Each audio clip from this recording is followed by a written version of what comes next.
Hello and welcome. Today I'm going to read from my favorite book, the King James Version of the Holy Bible, pre-1982. That means anything. And today I'm going to put on these glasses first. I'm going to read from chapter 6 of Genesis. Okay? So, here we go.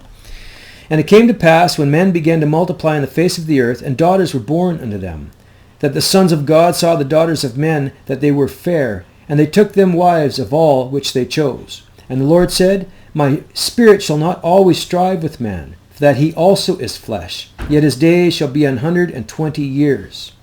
There were giants in the earth in those days, and also after that, when the sons of God came in unto the daughters of men, and they bare children to them. The same became mighty men which were of old, men of renown. And God saw that the wickedness of man was great in the earth, and that every imagination of the thoughts of his heart was only evil continually. And it repented the Lord that he had made man on the earth, and it grieved him at his heart. And the Lord said, I will destroy man whom I have created from the face of the earth, both man and beast, and the creeping thing, and the fowls of the air, for it repenteth me that I have made them. But Noah found grace in the eyes of the Lord. These are the generations of Noah. Noah was a just man and perfect in his generations, and Noah walked with God. And Noah begat 3 sons, Shem, Ham, and Japheth. The earth was also corrupt before God, and the earth was filled with violence. And God looked upon the earth, and behold, it was corrupt, for all flesh had corrupted his way upon the earth. And God said unto Noah, The end of all flesh is come before me, for the earth is filled with violence through them, and behold, I will destroy them with the earth. Make thee an ark of gopher wood. Rooms shalt thou make it in the ark, and shalt pitch it within and without with pitch. And this is the fashion which thou shalt make it. The length of the ark shall be 300 cubits, and the breadth of it 50 cubits, and the height 30 cubits. A window shalt thou make to the ark, and in a cubit shalt thou finish it above, and the door of the ark shalt thou set in the side thereof. With lower, second, and third stories shalt thou make it. And behold, I, even I, do bring a flood of waters upon the earth, to destroy all flesh wherein is the breath of life, from under heaven, and everything that is in the earth shall die. But with thee will I establish my covenant, and thou shalt come into the ark, thou and thy sons and thy wife and thy sons' wives with thee.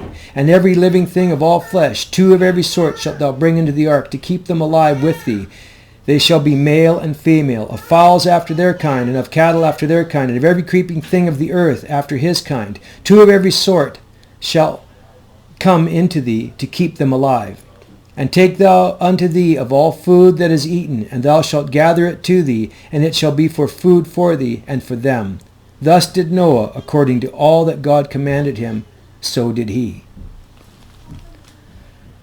Now, a lot of people look at that story in the Bible and think, how could that happen? But as we know, God has created the whole world and everything in it, all the living things. And if we look at ourselves at how complex everything can be, but yet God made it. So I don't think it would be that hard for God to compel the animals to come to Noah. It also talks about the giants and how they were sired by the sons of God that fell to earth. Now, what that all means and who they are, I don't know. But it says it in the Bible, so it must be so.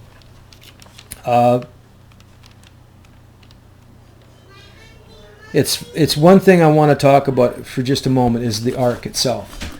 If you take the proportional dimensions of the ark, you look at all freighters, big ships, they have those proportional dimensions even to this day. And my question is, how did the Bible know this? Right? So these are things to think about today, and if your faith in God. It's right in here. Everything that we need to know about God is in this Bible, and it's true, every word of it, from cover to cover. And with that, I'll talk to you later.